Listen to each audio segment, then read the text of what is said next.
என்ன தெரியுமா என்னது தெரியாது தெரிஞ்சாலும் சொல்ல மாட்டேன்.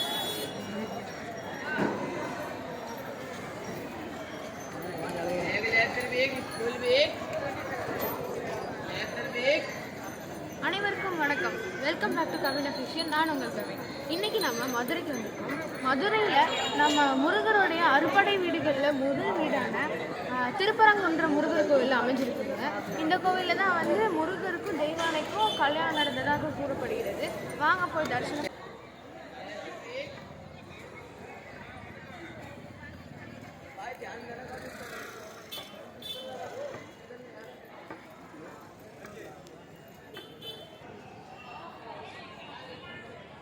இப்போ நாம் பார்த்திங்கன்னா திருப்பரங்குன்றம் சுப்பிரமணிய சுவாமி திருக்கோவில் வளாகத்துக்குள்ளே நுழைஞ்சிட்ருக்குறோம்.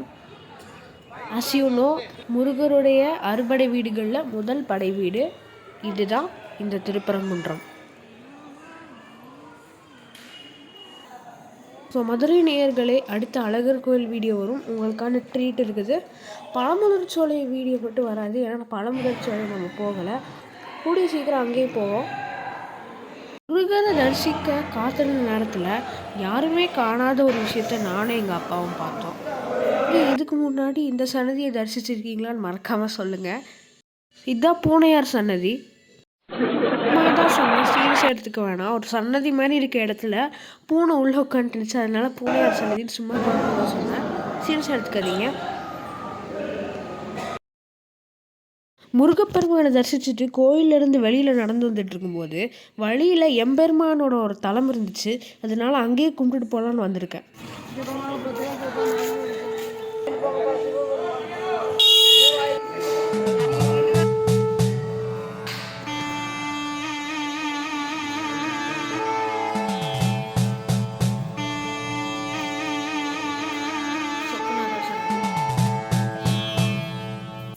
இந்த தலமானது ரொம்பவே அமைதியான ஒரு தலம். சொக்கநாதர் சுவாமி முன்னாடி வந்து பார்த்திங்கன்னா ரொம்ப நேரம் நின்று மனமுருக வேண்டிக்கிட்டு இருந்தேன். அவ்வளவு அழகான மூலஸ்தானமாக இருக்கிறது இங்கே இருக்க சொக்கநாத பெருமான். மீனாட்சி அம்பாலும் இங்கே அருள்பாலிக்கிறாங்க. மதுரைக்கு வந்துட்டு மீனாட்சி அம்மன் கோயிலுக்கு போகாமல் திருப்பரங்குன்றம் வந்திருந்தீங்கன்னா நீங்கள் சொக்கநாதர் கோயிலுக்கு வந்து மீனாட்சி அம்பாலையும் சொக்கநாத பெருமானையும் தரிசிச்சுட்டு போங்கன்னு தான் நான் சொல்கிறேன். பழமையான கோயில்னு பார்த்தாலே தெரியுது. அழகான சிற்பங்களும் இருக்குது இங்கே இருக்க தூண்களில்.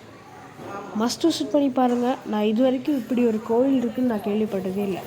இதுதான் பார்த்தீங்களா திருப்பரங்குன்றம் மலை. திருப்பரங்குன்றம் மலை மேலே ஓம்னு போட்டிருக்கிறது பழனி ஆண்டவர் கோயில். இன்னும் மலை உச்சியில் காசி விஸ்வநாதர் கோயில் இருக்குது. நெக்ஸ்ட் வந்து அழகர் கோயில் வீடியோ வரும், அதுக்கும் வெயிட் பண்ணுங்கள். நன்றி.